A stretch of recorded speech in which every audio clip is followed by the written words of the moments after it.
이번 텀은 그냥 이렇게 스케치한다라는 마음으로 저도 가볍게 하는데요. 오늘 시간은 구원에 대해서 조금 말씀을 나누려고 합니다.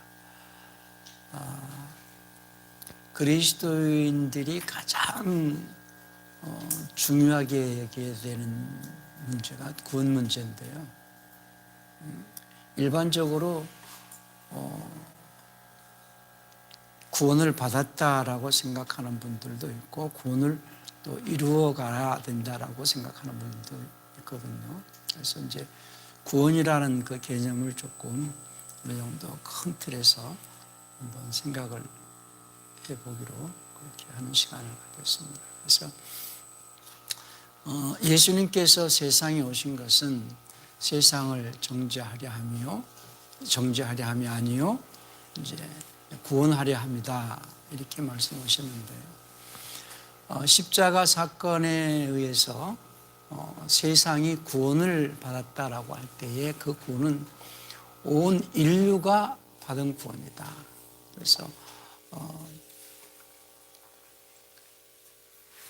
유다서 1장 3절에서 보면은 개역성경에 아마 이게 유다서 1장 3절 한번 볼까요?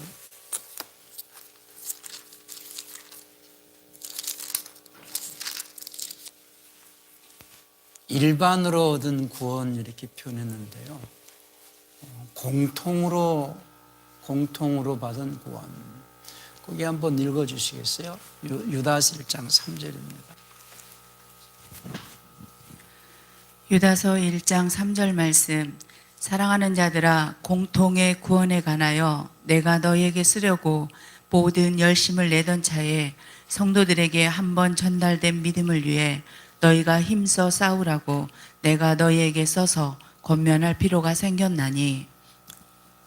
이제 개역성경은 일반으로 받은 구원이랬는데 공통으로 받은 구원. 이거는 온 인류가 공통으로 받은 구원이라는 거죠.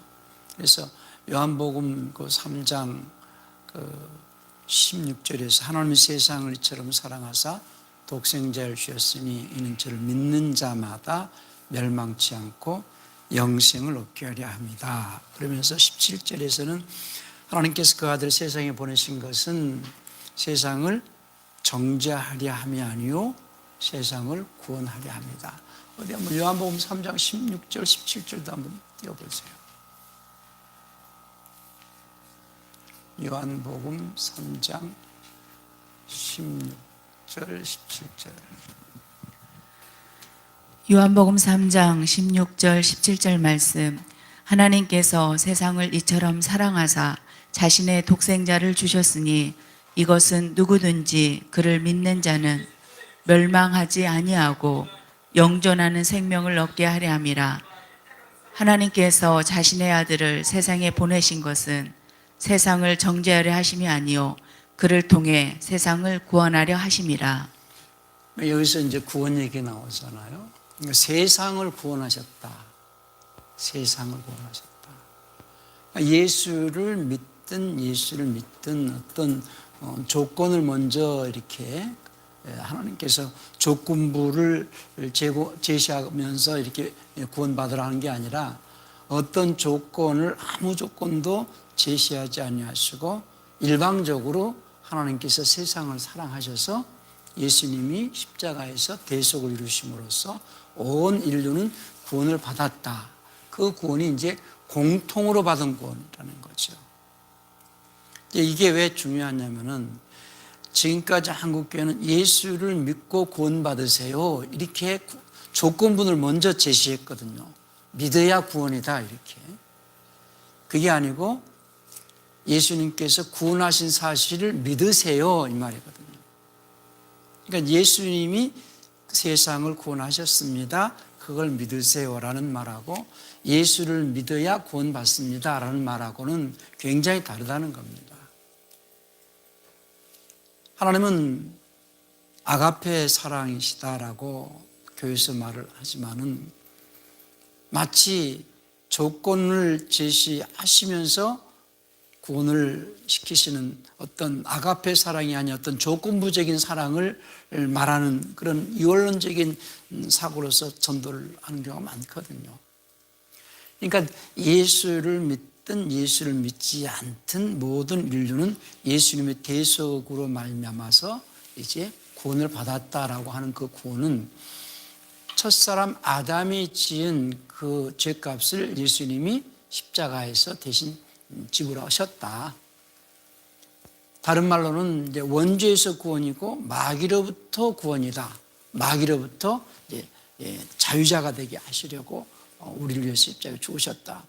그것이 이제 히브리서 2장 그 14절, 15절이죠. 히브리서 2장 14절부터 16절까지 한번 띄워보시겠어요? 히브리서 2장 14절에서 16절 말씀. 그런즉 자녀들은 살과 피에 참여한 자들이므로 그분도 마찬가지로 친히 같은 것들에 참여하셨으니 이것은 그분께서 죽음을 통해 죽음의 권능을 가진 자 곧 마귀를 멸하시고 또 죽음을 두려워하여 평생토록 속박에 얽매인 자들을 구출하려 하심이라. 진실로 그분께서는 자기 위에 천사들의 본성을 취하지 아니하시고 자기 위에 아브라함의 씨를 취하셨도다. 이제 이 구절이 또 중요한 게 왜냐면은 여기서는 15절에서 속박 얽매인 자들을 건져내려 하심이라 이제 15절에서 그랬지만은 여기서는 놓아주려 하십니다. 할 때에 건져낸다는 것이 이제 구원이거든요. 마귀로부터, 그러니까 원죄에서 구원, 마귀로부터 구원. 그리고 이제 이렇게 하실 수 있었던 것은 그분께서 천사들의 본성을 취하지 아니하시고 자기 위에 아브라함의 씨를 취하셨도다 하는 것은 사람으로 오셨기 때문이다 하는 거죠. 이제 이 중요한 내용이 이제 16절이 개혁하고는 다르다는 거죠. 16절 내용이 왜 이렇게 내용을 달리 해놨느냐. 개혁성경은 천사들을 붙들어 주려 하심이 아니요 오직 아브라함의 자손을 붙들어 주려 하심이라 그랬더니 이제 그렇게 해놨는데 하나님께서 천사를 구원하러 오신 것이 아니고 아브라함의 후예들 이스라엘을 구원하러 오셨구나 이렇게 이해하게끔 성경을 조금 바꿔놨잖아요. 14절 15절 그가 우리와 같이 육체로 오셔가지고 자녀들이 살과 피해 그러니까 살과 피해 한 자들이므로 그분도 마찬가지로 같은 것의 일부를 취하셨으니 할 때에 우리와 같이 육체로 오셨다라는 거죠. 그래서 그분이 육체로 오신 것은 마귀를 멸하고 우리를 마귀로부터 해방하시려고 육체로 오셨다. 그렇게 하실 수 있었던 것은 천사의 본성을 취하지 아니하시고 하나님 아브라함의 씨를 취하셨기 때문에 그분이 십자가에서 죽으실 수 있었고 마귀로부터 우리를 해방하실 수 있다라는 얘기죠. 이러한 내용이 이제 예수님의 인성신성 부분의 내용이고 그리고 하나님 예수께서 육체 안에 오신 것을 부인하는 영마다 적그리스도의 연관이 다 되어 있는 부분들이거든요. 이제 공부를 하시다 보면은 이런 구절이 굉장히 중요하다는 것은 나중에 이제 아시게 될 거예요. 그래서 첫째는 지금 한국교회 교인들이 이제 나는 예수 믿고 구원 받았다라고 생각하는 그런 그 사고를 가진 분들은 예수를 안 믿는 자들도 이미 구원하신 구원을 지금 말하고 있다는 사실입니다. 그들은 구원받았다는 사실을 모를 뿐이고 당신은 알 뿐이다. 차이는 그거밖에 없다. 그러면 이제 예수님께서 인류를 대속하신 사실을 이제 대속함으로써 구원하신 사실을 믿는 자들은 어떻게 해야 되느냐? 믿는 자들에게는 멸망하지 않고 영생을 얻어야 되는 문제가 있다는 거예요.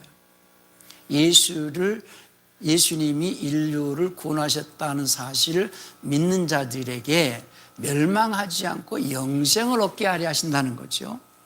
이제 그런 부분이 이제 요한복음 3장 그 15절, 16절 내용이거든요.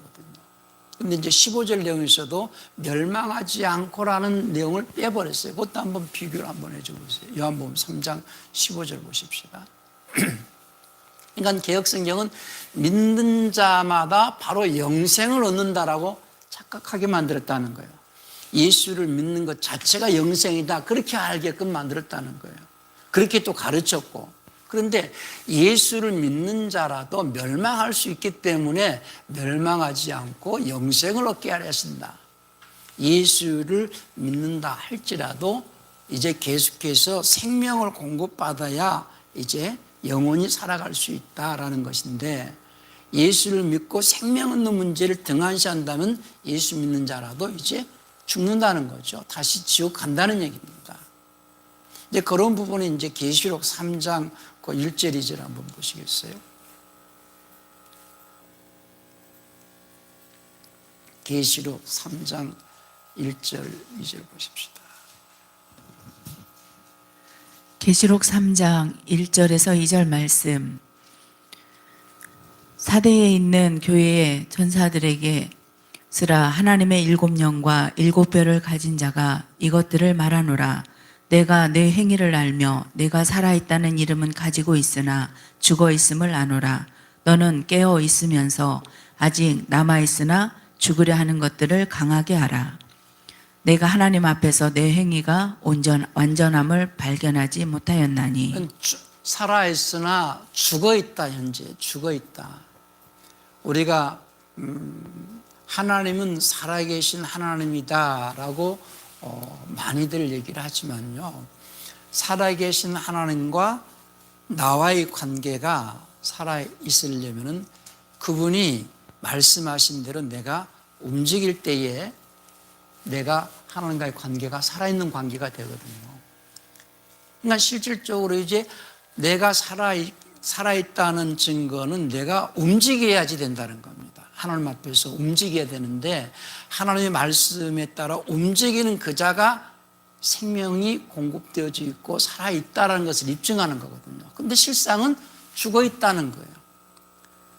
내가 살아있다는 이름만 있을 뿐이지, 살았다는 이름을 가졌을 뿐이지 내가 죽어있다는 거죠.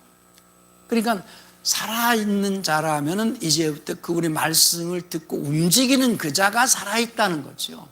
그런데 그 말씀대로 움직이지 않고 행하지 않고 또 순종하지 않는다면 죽어있는 상태다 하는 거예요. 그 상태에서는 이제 나중에는 완전히 이제, 그러니까 이제 깨어서 남아있으나 죽으려 하는 것들을 이제 강하게 하라 하는 것은 살려내라는 거거든요. 지금 한국 교회가 이름만 있을 뿐, 살았다는 이름만 있을 뿐이지 이제 죽어 있는 상태, 이렇게 이해가 되지 않을까 싶어요. 그래서 예수를 믿는 자들을, 예수님이 우리를 살리셨다라는 것을 믿는 자들에게 영생을 주시기 위해서 이제 부르신다 할 때, 부름받고 나온 그 무리를 교회라 하고, 부름받고 나온 그들에게 영생을 주시는데, 뭘로 영생을 주시느냐? 영생의 말씀을 주신다. 그래서 예배는 하나님께 부름받고 나온 자들이 하나님을 배우러 나오는 것이 예배잖아요. 그래서 하나님께 배우러 나왔을 때에 하나님께서 그들을 부르신 것은 줄 것이 있으니까 불렀지요. 근데 보통 예배 나올 때, 우리가 하나님 앞에 나올 때 빈손으로 나오지 않냐고, 예물도 가지고 나오고, 또 우리가 하나님 앞에 나올 때 전도도 해서 나오고, 또 하나님께 나와서 뭔가 찬양도 드리고, 또 회개도 하고, 뭔가 또 하나님 나 이걸 해주세요 기도도 하고 하지만은, 정작 가장 핵심은 하나님의 말씀을 듣는 거거든요. 하나님의 말씀을 듣기 위해서 하나님께서 주시고자 하시는 그 영생을 영생의 말씀으로 받으려고 나오는 거거든요. 예배, 신앙의 핵심은 예배고, 예배의 꽃은 말씀을 듣는 거죠. 그 말씀은 왜 들어야 되느냐? 그 말씀이 우리가 얻어야 될 영생을 얻게 하는 말씀이기 때문에, 그래서 그 영생의 말씀을 우리가 마음으로 받아가지고 그 영생의 말씀을 쫓아서 한 주간 살아낼 때에, 그 말씀에 순종의 삶을 살아낼 때에 삶 속에서 하나님께서 생명의 영을 공급을 해 주시겠다는 거예요. 그것이 변화가 일어날 것이고 삶 속에서 자기의 어떤 묶인 문제, 어려운 문제들이 해결되어질 것이다. 그래서 삶 자체가 예배가 되어야 된다는 거죠. 그래서 그 교회당에 나와가지고 어떤 형식에 취해서 어떤 그 의식에 앉아 있는 게 예배가 아니고 말씀을 마음으로 받아가지고 살아낼 때에 비로소 생명이 공급이 되어진다. 그래서 왜 영생의 말씀이냐? 영생을 공급받게 하는 말씀이라는 거죠.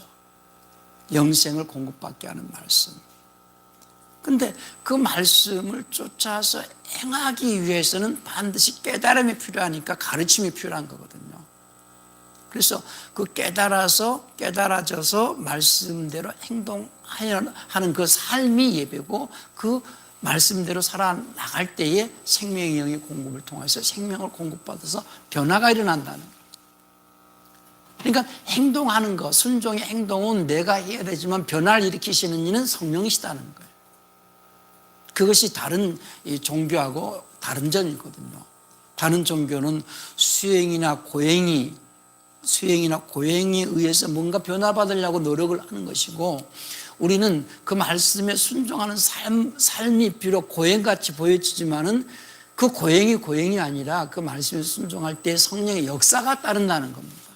그래서 변화를 일으키는 것은 성령의 역사고, 나는 그 말씀에 순종해야 하는 일이 내가 하는 일이고, 그래서 내가 순종할 때 하나님도 함께 역사하시는 것이기 때문에 이제 이런 비유가 이제 씨 뿌리는 비유에서 밭과 씨가 작품이 나오기 위해서는 씨는 말씀이고 밭은 내 인생인데, 그 말씀에 내 인생이 순종으로 심어질 때에 빛의 역할, 또 이른 비와 늦은 비를 주시고 햇빛의 역할, 그래서 작물이 자라갈 때 꼭 필요한 것이 이제 햇빛과 양분과 어떤 그 물이잖아요.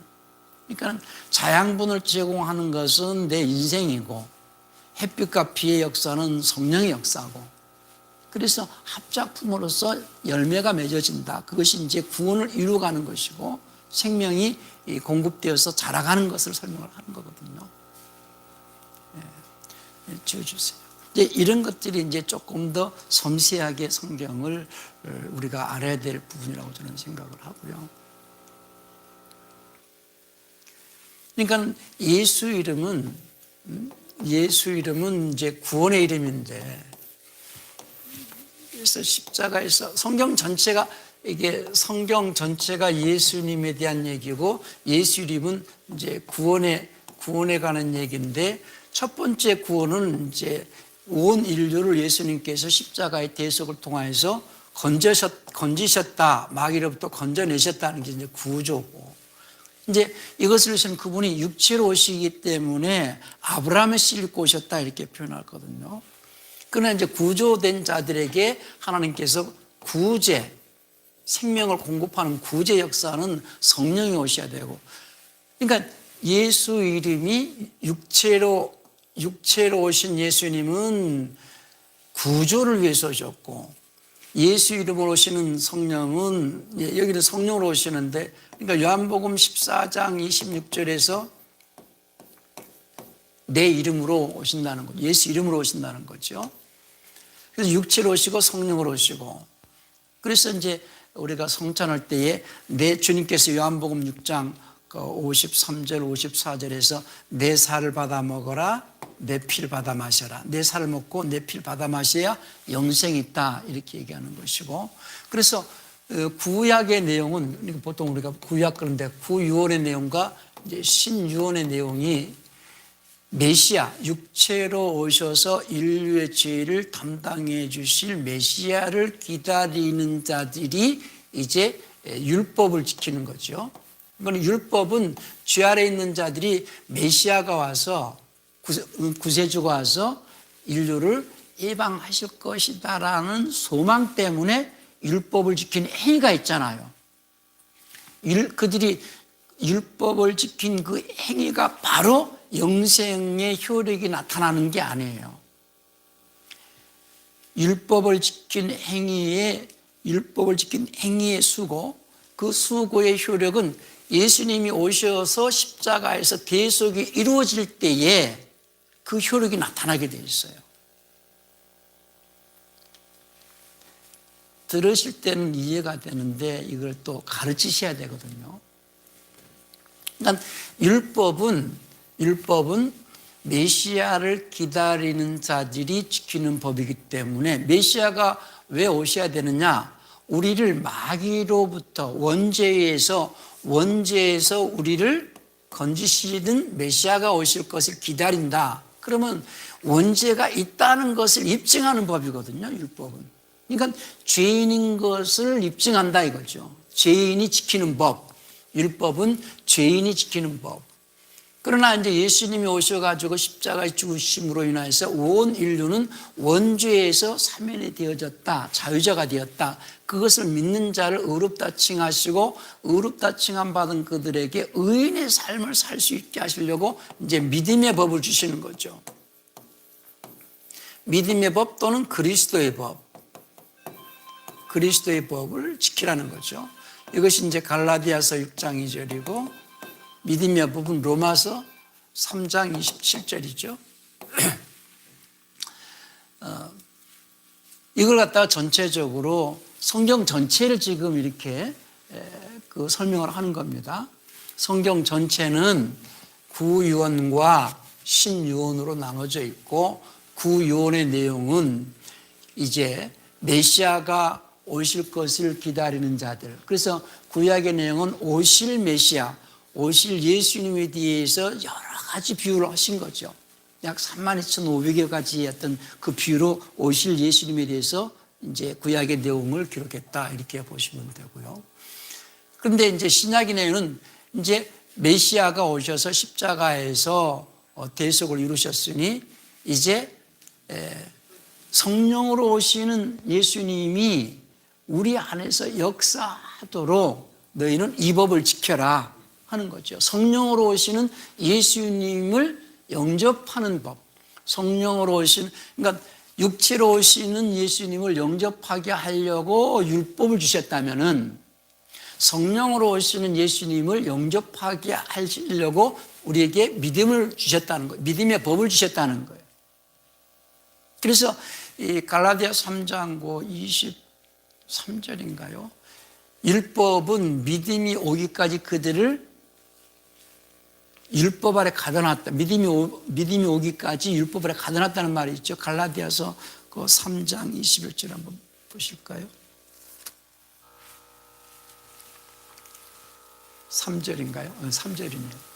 믿음이 오기 전에는 우리가 율법 아래 붙잡혀서 나중에 믿음의 이르기까지 갇혀 있었느니라 할 때 이제 그 믿음이라고 말할 때는 전체적으로 더 정확하게 그 믿음을 가지고 오시는 분이 예수님이거든요. 믿음의 법을 가지고 오신다는 얘기죠. 쉽게 얘기해서.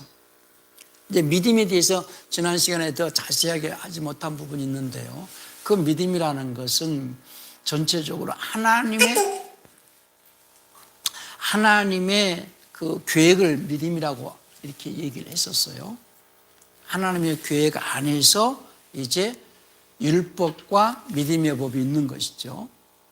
그런데 정작 그 생명의 효력이 나타나게 하는 것이 믿음의 법이기 때문에 간단하게 믿음이 오기까지 이렇게 얘기도 했고, 그래서 디모데후서 3장 15절에서 예수 안에 있는 믿음으로 말미암아 구원에 이른다 이렇게 얘기를 한 거고요.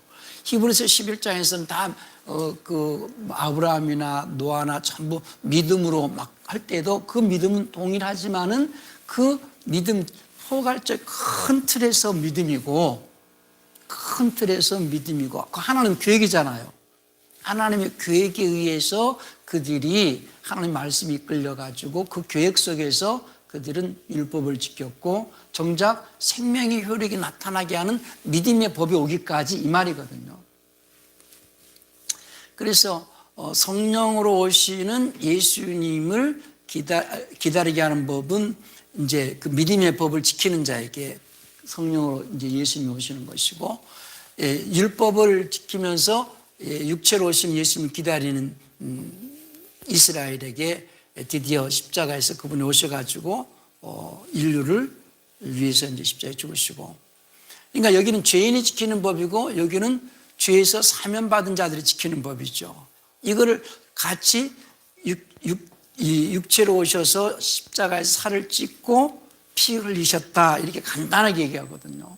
내 살을 먹고 내 피를 받아 마셔라. 그러니까 살은 대속을 믿으라는 거예요. 그냥 아무 공로 없이. 예수님이 십자가에서 대속을 이루셨다는 사실을 그냥 믿기만 하면 된다. 그냥 여기는 그냥 믿기만 하면 되고, 대신에 피를 마시라 하는 것은 이제 피는 말씀이라고 그랬잖아요. 그러니까 그 말씀을 담고 있는 것이 믿음이기 때문에 여기서는 이제 믿음을 얘기하는 거죠. 페이스를 얘기하는 거죠. 그래서 예수를 믿는 자들은 예수 안에 있는 믿음으로 구원을 받아라 하는 것이죠. 그것이 이제 구유언과 신유언 전체를 이렇게 묶어놓은 거거든요.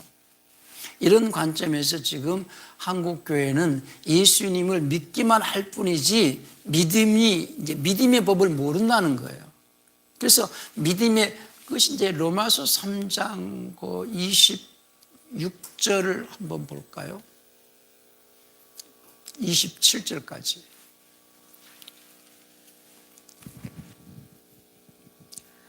로마서 3장 26절에서 27절 말씀.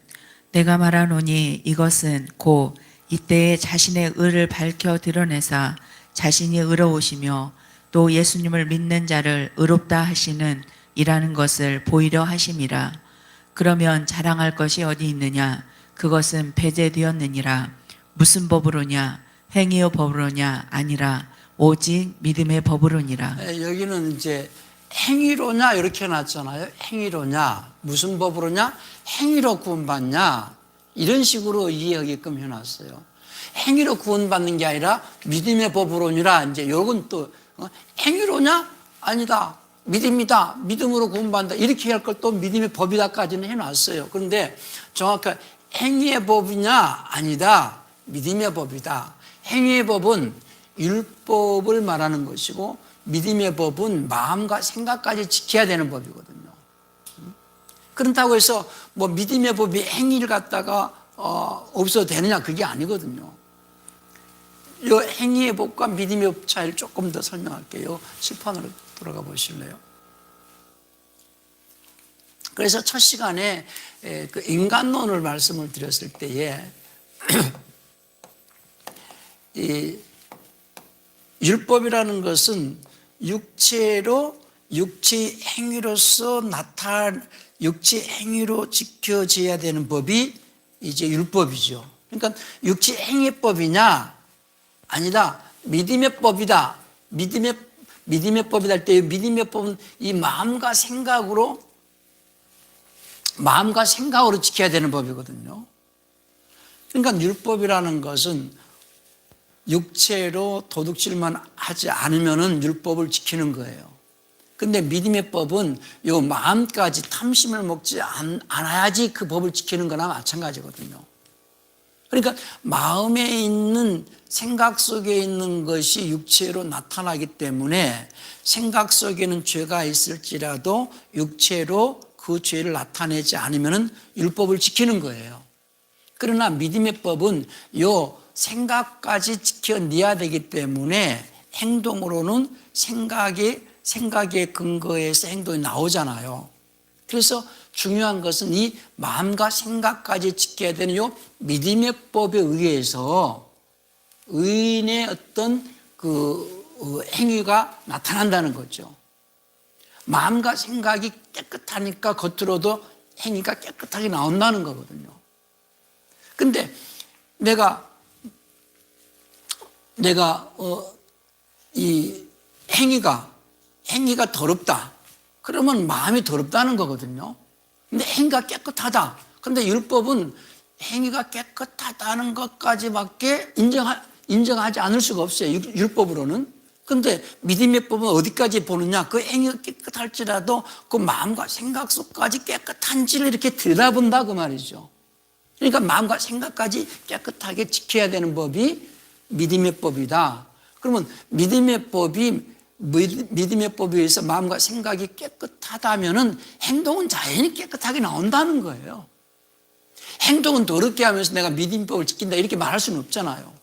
그러니까 행위까지 마음속에 깨끗한 것을 행위까지 보여줄 때에 그것이 이제 완전하게 되어진다는 거죠. 그래서 율법은 아무것도 완전케 못할지라 하고 히브리서 7장 19절에서 말씀을 했는데, 율법은 육체는 깨끗하게 해도 혼을 깨끗하게 못하고, 혼이 깨끗하지 않으니까 또다시 육체에 더러운 것이 또 나타나고 이렇게 된다는 거예요, 율법은. 근데 이제 그 믿음의 법은 다른 말로는 자유자의 법이거든요. 마귀로부터 자유케 되진 자유자의 법은 우리를 완전하게 한다는 거예요. 그것이 이제 야고보서 1장 21절인가요? 자유자의 법이 또 나오죠. 21절, 23절인가요?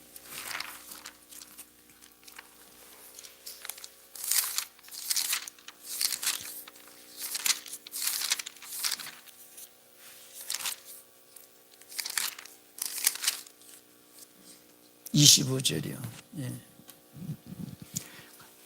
야고보서 1장 25절 한번 볼까요? 예. 개혁은 율법으로 해놨어요. 누구든 자유롭게 하는 완전한 법을 들여다보며 그 안에 가는 자는 듣고 이르는 자 아니요 그 일 행하는 자는 이 사람 자기 행한 일에 복을 받으려 할 때 복은 영생이지요.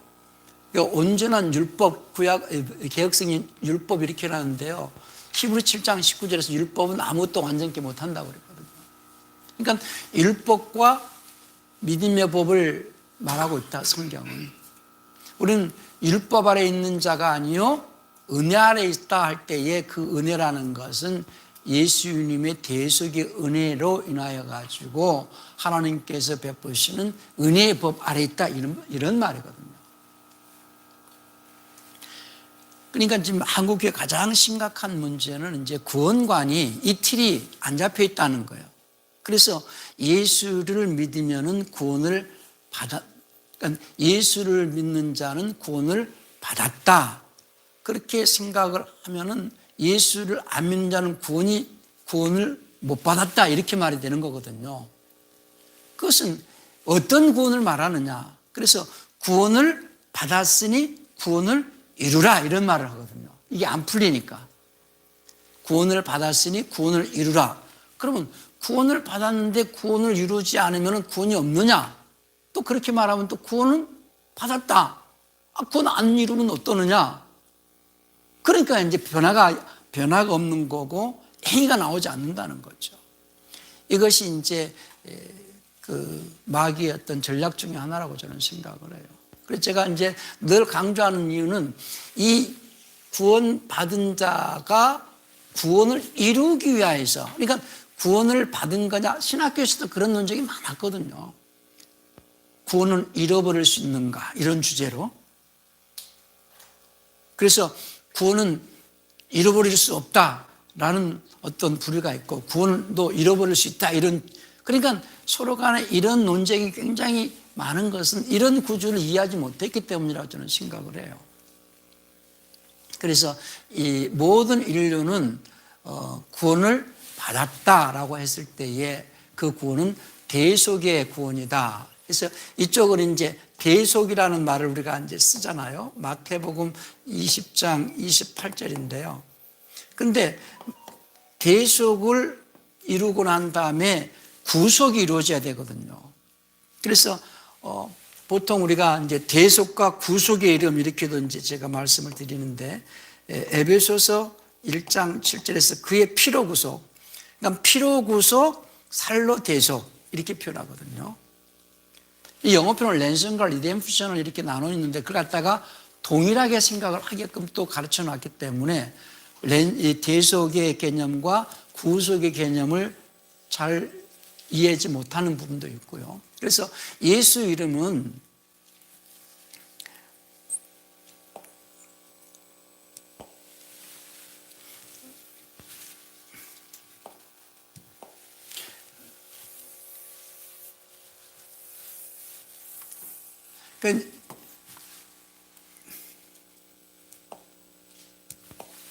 예수 이름은 원래 마태복음 1장 21절에서 자기 백성을 죄에서 구원할 자다 할 때에 그 죄는 일단 원죄에서 구원하지요.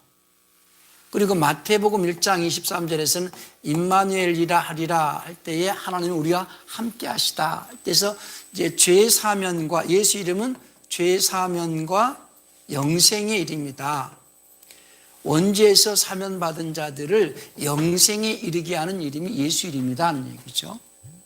그래서 죄 사면의 이름, 대속을 이루기 위해서 육체로 오시고 영생을 공급하기, 하나님과 연합되게 해서 계속해서 이제, 그러니까 제가 이제 구속이라는 표현을 구원받은, 마귀로부터 구원받은 자가 하나님께 속하여 가지고 계속해서 연합되어지게끔 하는 일입니다 하는 것이 저는 구속의 일입니다 이렇게 표현하는데요. 그래서 예수 이름은 죄사면과 영생의 이름이요, 대속과 구속의 이름이요, 살과 피고, 이것이 이제 성찬으로 이제 다 묶어져 있는 거죠. 우리가 그래서 모일 때마다 우리가 성찬하는 것은 예수님께서 우리를 위해서 대속해 주신 사실을 늘 기억하자 하는 것이고, 그리고 잔을 마실 때는 우리가 예수님이 우리에게 주신 그 말씀, 유언의 말씀을 늘 듣고 순종하겠다라는 고백으로서 잔을 마시는 거죠. 그래서 원래 성찬의 의미를 알고 먹고 마시지 않으면 자기 죄를 먹고 마시는 죄가 있다 이렇게 얘기를 하거든요. 그래서 기본적으로 구원관이 구유언과 신유언의 모든 내용은 결국은 우리에게 영생에 이르게 하기 위해서 기록하셨고, 영생에 이르기 위해서는 어떻게 우리가 성경을 이해하면서 살아갈 것인가, 그걸 잘 가르치는 자가 이제 목사님들이 되셔야 되는데, 저는 인생은 의사 잘못 만나면 인생을 망치고 목사 잘못 만나면 영생을 망친다, 그런 그 얘기도 가끔 하는데요. 목사도 자기가 그것을 잘 가르치고 행해야 되고, 또 교인들도 그 잘 가르치는 목사 밑에서 우리가 그 신앙생활을 해야지 구원을 완성할 수 있다고 저는 생각합니다. 우리 디모데전서 그 4장 16절도 한번 보시겠습니까?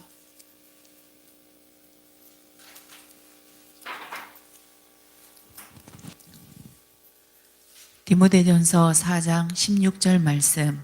너 자신과 교리의 주의를 기울이고 그것들 안에 거하라. 이것을 행함으로써 네가 내 자신과 내 말을 듣는 자들을 구원하리라. 그러니까 내 자신과, 바울이 디모데에게 너 자신과, 디모데 너 자신과 교리의 주의를 기울이고 그것들 가운데 거하라. 내가 이것을 행함으로 내 자신과 내 말을 듣는 자들을 구원할 것이다. 구원을 이루라, 구원을 할 것이다, 이런 표현을 쓰거든요. 그러니까 성경은 구원을 받았다라는 말도 있지만 구원을 이루라는 말도 있거든요.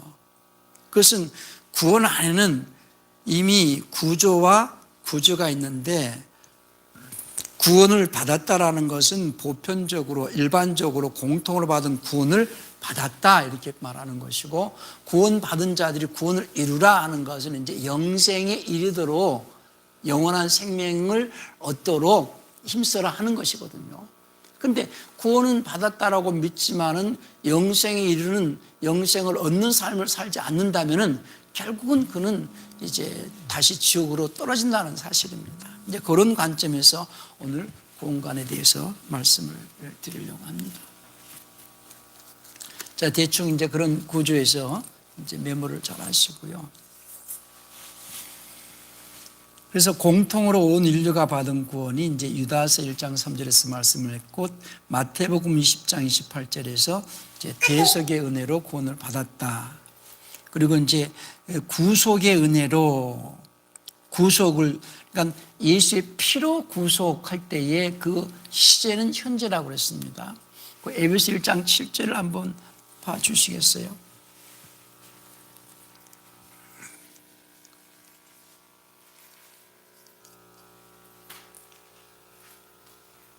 1장 7절입니다. 그 사랑하시는 자 안에서 우리가 그분의 풍성한 은혜에 따라 그분의 피를 통해 구속 그 죄들의 용서를 받는다, 이렇게 표현해줘야 됩니다. 근데 이제 이런 개념이 안 잡혀서 번역을 하니까 과거 시제로, 완료 시제로 이렇게 해놨거든요. 받았도다 이렇게 했거든요.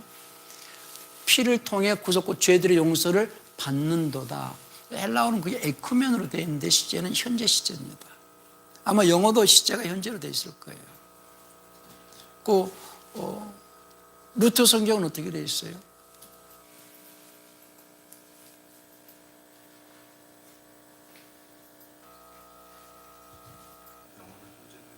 영어는 현재죠. 헬라어 시제도 현재입니다.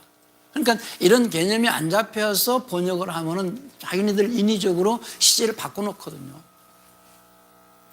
그래서 우리가 대속의 은혜를 통하여서 이미 이루어졌고 현재 우리는 그의 피로 구원을 이루어가는 삶을 살아야 된다는 거죠. 대속도 은혜고 하나님의 말씀을 값없이 받는 그 구속을 얻을 수 있게끔 말씀을 값없이 주시는 것도 은혜잖아요. 그러니까 요한복음 1장 16절에서는 은혜 위에 은혜로라 이렇게 표현을 했는데요. 은혜를 위한 은혜다 이렇게 우리가 이제 번역할 때 그렇게 해줘야 된다는 겁니다. 요한복음 1장 16절도 한번 보실까요? 16절. 그러니까 개혁성경은 충만한 데서 받은 은혜 위에 은혜라 했는데 여기 지금 말씀 보존 정동수역 같아요. 은혜를 대체하는 은혜니 이래 됐죠. 은혜를 그러니까 이해가 안 되니까 영어 표현으로는 grace for grace 은혜를 위한 은혜다. 이번에 그 바이블 빌리버 그쪽 팀에서 한 것은 이렇게 번역을 했더라고요. 은혜를 위한 은혜다라는 것은 구속의 은혜를 위한 대속의 은혜다 이 말이거든요. 목적은 구속이지 대속이 아니에요. 예수님이 십자가에서 대속의 은혜를 베푸신 것은 하나님과 연합되게 하기 위한 목적으로 대속의 은혜를 베푸신 것이지 단순히 온 인류를 위해서 십자가에서 죽으신 목적, 그것이 목적이 아니라 하나님과 연합되게 하는 데 목적이 있다는 거예요. 그래서 은혜를 위한 은혜다. 우리 지대에서 번역한 것도 그렇게 했습니다. 은혜를 위한 은혜니 이렇게 번역을 했죠.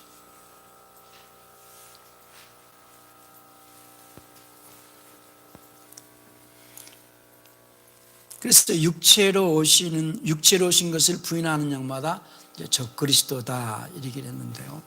저는 이제 목사님들이 그 기존 GDM의 공부를 오래 이제 3년, 4년 이렇게 오래 하신 분들도 열심히 하신 분들이 성경을 풀어내실 때에 예수님께서 육체 안에 오신 것을 부인하는 영마다 적그리스도니 그거를 풀어낼 수 있으면 이분은 성경을 정말로 잘 아시는 분이다 저는 그렇게 생각을 해요. 적그리스도라는 뜻은 그러니까 마귀의 전략은 가톨릭에서 굉장히 주도 면밀하게 나름대로 그들이 교리적으로 성경을 왜곡하면서 교리를 통하여 가지고 구원에 이르는 지식을 막는 것이 적그리스도거든요. 그리스도라는 뜻 자체가 구원이라는 뜻이잖아요.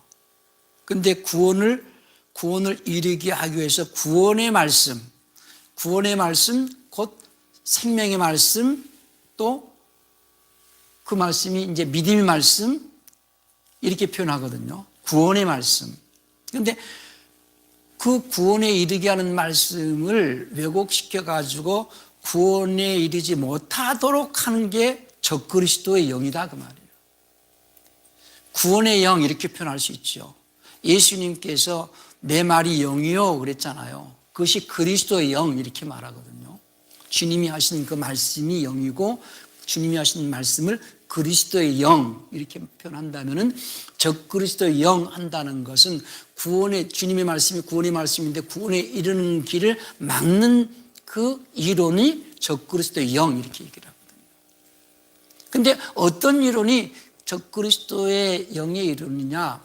예수께서 육체 안에 오신 것을 부인하면 적그리스도의 영이라는 거예요. 요한일서 4장 2절 3절 한번 보세요.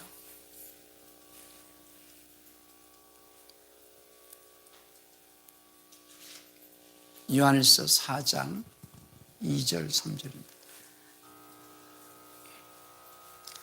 이제 개역 성경하고 비교를 해보세요. 예수 그리스도께서 육체 안에 오신 것을 시인한 영마다 하나님께 속하였다 그랬잖아요. 근데 여기서 그냥 대충 육체로 오신 것을 시인한 영마다 이렇게 표현해 줬어요. 정확한 육체 안에 오셨다라는 거예요. 그리고 이제 3절은 내용이 이제 조금 더 달라졌는데요. 보세요. 3절 보세요. 예수 그리스도께서 육체 안에 오신 것을 시인하지 않은 영마다 있죠. 예수를 시인하지 아니하는 영마다 육체 안에 오신 것을 이 내용은 여기 빠져 있어요. 이거 대충 그냥 넘어가려고 했다는 것이죠. 육체 안에 오신 것을 시인하지 않은 영마다 적그리스도다. 적그리스도 영이다는 거죠. 요한일서 2장 18절을 한번 봅시다. 요한일서 2장 18절.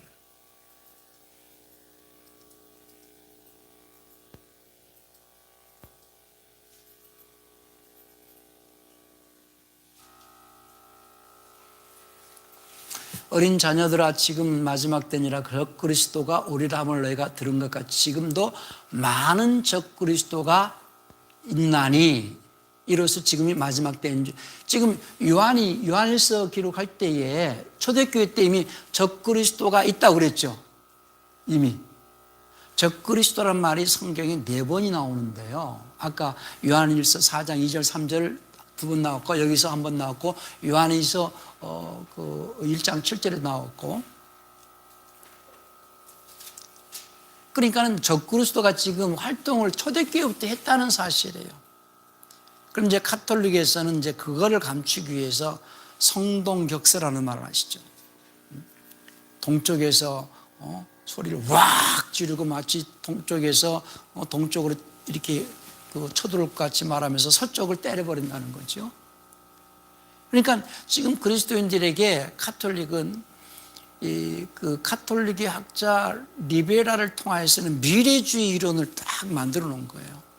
장차 나타날 적그리스도, 없는 7년 대환란 만들어 놔가지고 7년 대환란이 곧 닥칠 때인데 그때의 적그리스도가 등장할 것이고 이런 식으로 그것이 카톨릭에서 만들어 놓은 미래주의학자에서 장차 나타날 적그리스도. 과거주의 알카자에 의해서 과거에 안티오크 에피파네스가 적그리스도가 과거에 적그리스도는 지나갔다.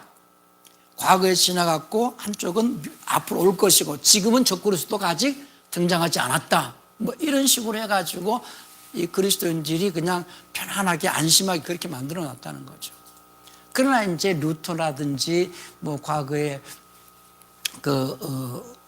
개혁자들이 교황이 적그리스도와 다 얘기는 많이 하고 지금 깨있는 교회가 적그리스도는 교황이다라고 말은 하지만은 이미 그건 드러난 적그리스도의 현상이고 항상 어떤 현상이 나타나기 전에 먼저 어떤 원리와 이론이 뒷받침되는 게 진리라고 그랬습니다.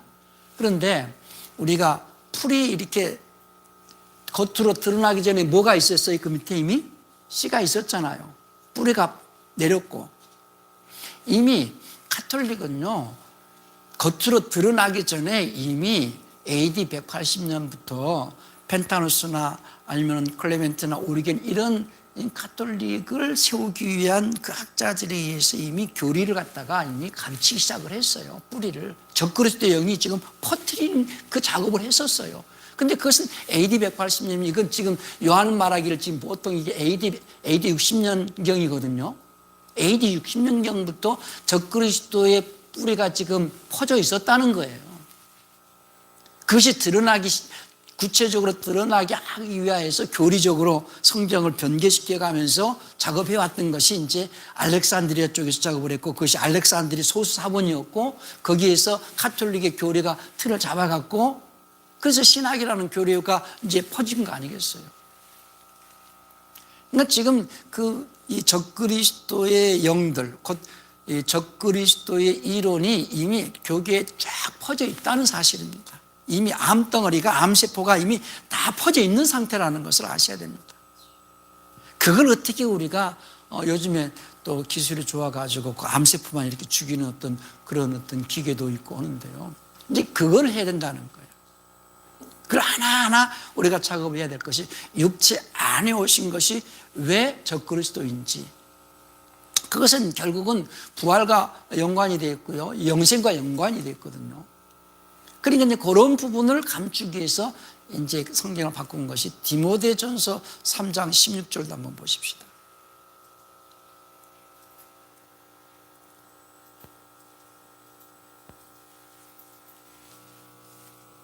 보세요. 어떻게 차이가 있겠어요? 여기서 어떤 문제가 있습니까? 크고다 경건의 비밀이여 그렇지 않다 하느니 없도다. 그러니까 이렇게 읽으면은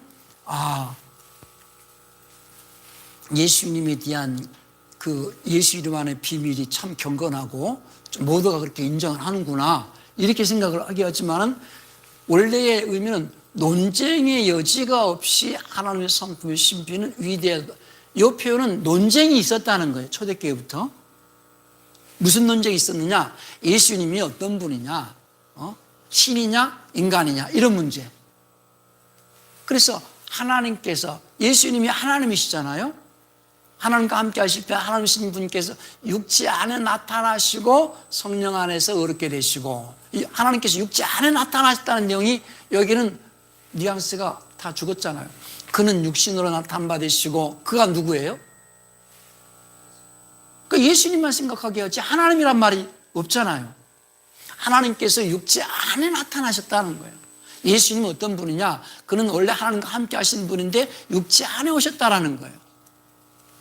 왜냐? 그것이 아까 히브리서 2장 16절에서 천사 온 인류를 위해서 십자가에 죽으셔서 구원하시려고 오셨다고 했잖아요. 그러니까 아까 히브리서 2장 16절하고 디모데전서 3장 16절하고 요한일서 4장 2절 3절하고 전부 연관이 있습니다. 지금 이게. 근데 그렇게 연관 있는 부분은 전부 다 왜곡을 시켜놨잖아요. 빼버리거나 왜곡시켰거나 변개시켜버렸거든요. 이게 왜 중요하냐면 예수님이 육체 안에 오심으로 인하여서 이제 이 부분이 이제 또 가톨릭에서는 마리아를 우상화시킬 수 있거든요. 하나님의 아들은 마리아의 몸에서 딱 응애하고 태어나신 그분이 하나님의 아들이다 이렇게 하기 위해서. 근데 정작 하나님의 아들은 부활로서 하나님의 아들로 딱 입증이 되는 거거든요. 그러니까 육신으로는 다윗의 씨에서 오셨고 성결의 영으로는 부활로서 하나님의 아들이라는 얘기예요. 그것이 이제 로마서 그 1장 3절인가요?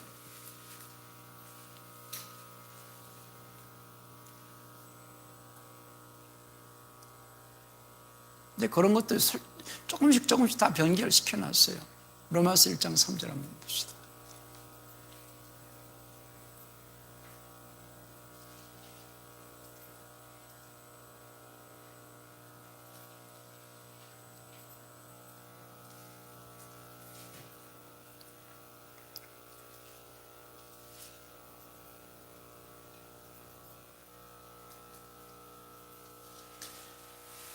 좀 다르지요? 육신으로는 다윗의 혈통에서 나셨고 이렇게 바꿔놨습니다.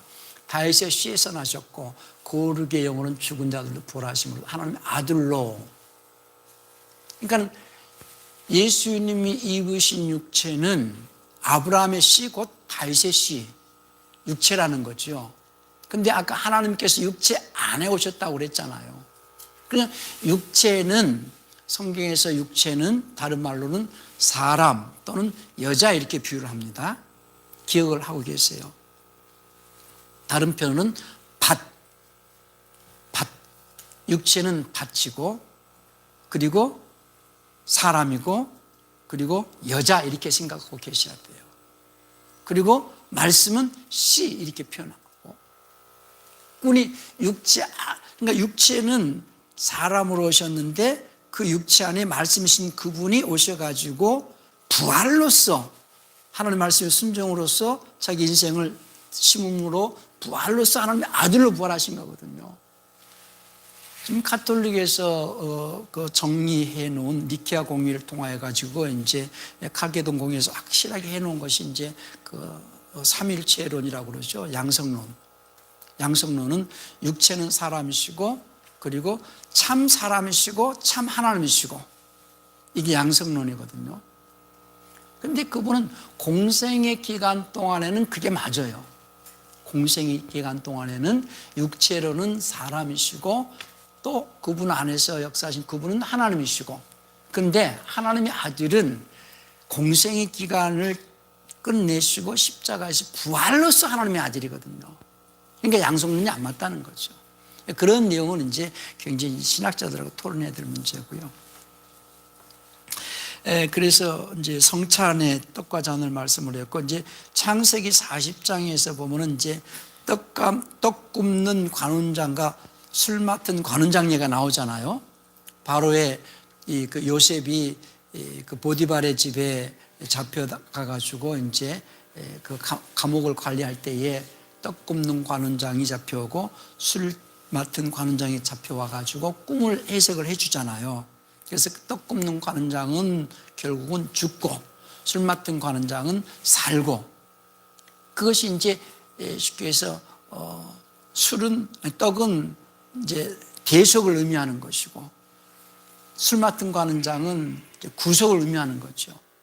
예수님이 육체로서 죽으시고 성령으로 오셔 우리를 살리시고 이 얘기를 하려고 하는 거거든요.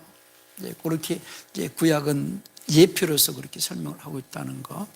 그래서 성경을 한번 보시면은 마태복음 20장 그 28절에서 이제 그 인자가 온 것은 섬김을 받으려 함이 아니요 성비라고 많은 사람들 대속물로 주러 왔다 그랬고, 요한복음 3장 16절 17절에서도 하나님 세상을 이처럼 사랑하사 독생자를 주셨으니 이는 저를 믿는 자마다 멸망치 않고 영생을 얻게 하려 하십니다. 그리고 하나님이 그 아들 세상에 보내신 것은 세상을 정죄하려 하심이 아니요 세상을 구원하려 하셨다, 그런 얘기고요.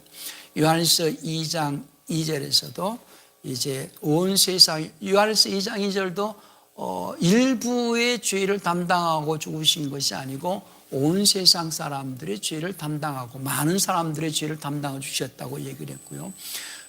고린도 후서 5장 15절, 이제 거기 한번 하나하나 봅시다. 마태복음 20장 28절부터 한번 볼까요?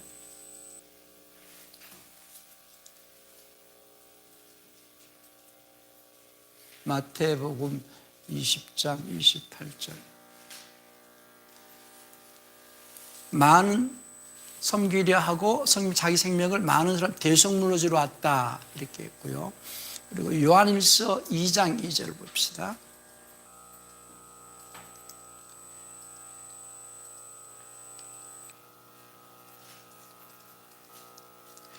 그분은 우리의 죄들로 인한 화해 헌물이시니 우리의 죄들뿐 아니요 온 세상의 죄들로 인한 화해 헌물이시다. 온 세상의 죄를 지었다는 거죠. 그러니까 온 세상 사람들의 죄를 담당하고 죽으셨고, 그래서 온 세상 사람들은 산자들이 됐다는 거예요. 고린도 후서 5장 15절입니다. 고린도 후서 5장 15절 보세요.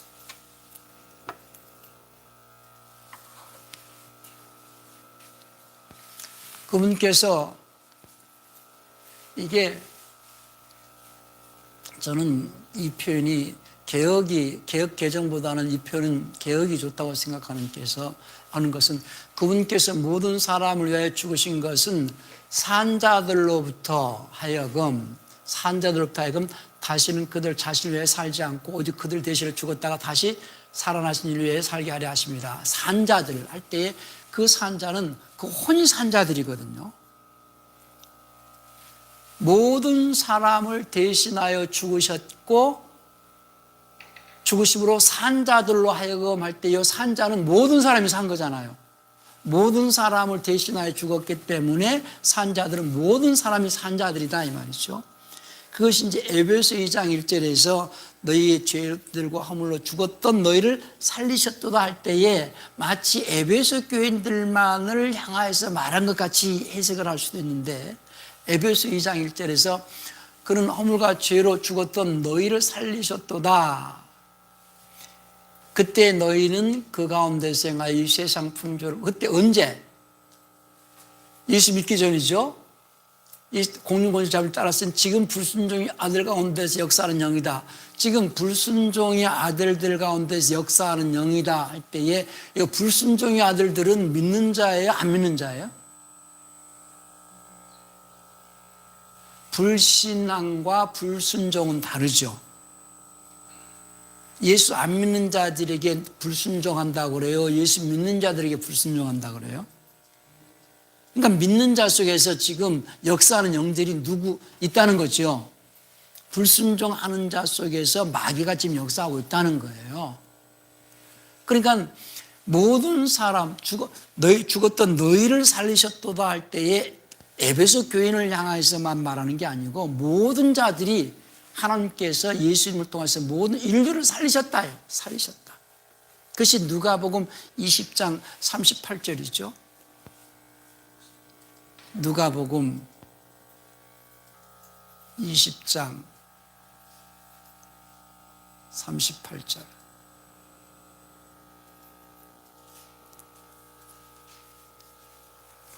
하나님은 죽은 자의 하나님이 아니요 살아있는 자, 여기도 살아있는 자보다 산 자의 하나님이시. 여기는 좀 잘 해놨네요. 이게 살아있다 할 때는 어떤 육체를 입고 이렇게 살아있다는 그런 느낌을 주지요. 그러니까 산 자의 하나님이시라.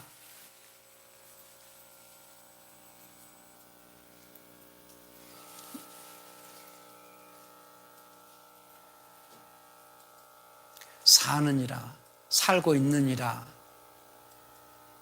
그러면 살았느니라 하든지 이 시제를 한번 보실래요? 이게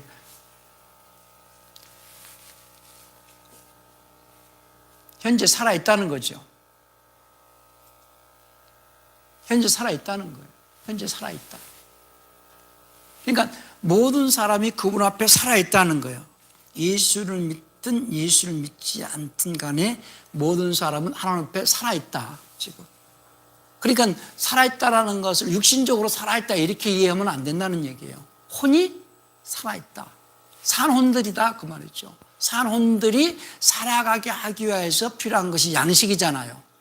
생명 양식. 혼이 살았는데 그 산혼들이 계속해서 살아갈 수 있게 해서 뭘 주시겠다는 거예요? 생명 양식. 그걸 갖다가 생명수 이렇게도 표현하고 생명 양식 이렇게 표현하고 그걸 갖다가 생명의 말씀 이렇게 얘기하는 거거든요. 그러니까 예수를 안 믿는 자들은 죽은 자가 아니에요. 산 자인데 그들은 안 믿을 뿐이에요. 그런데 예수를 믿는 자들은 산 자인데 왜 교회를 나오느냐? 산 자이기 때문에 계속해서 살아가기 위해서 생명 양식을 내가 받으려고 나오는 거거든요. 생명 양식 받으려고. 그래서 그 생명 양식을 먹는다라고 표현이 주님께서 내 살을 먹고 내 피를 받아 마셔라 그 말과 같고 요한복음 6장 57절에서 내가 아버지로 인하여 사는 것 같이 나를 먹는 그 사람은 나로 말미암아 살리라 이렇게 말씀을 하시는 거거든요. 그것은 예수님의 생명의 말씀을 받아가지고 그 말씀대로 살아낼 때에 그 혼이 산자로서 사는 거죠. 이제 그런 개념이 이제 교인들한테 알려져야 된다고 봅니다. 예.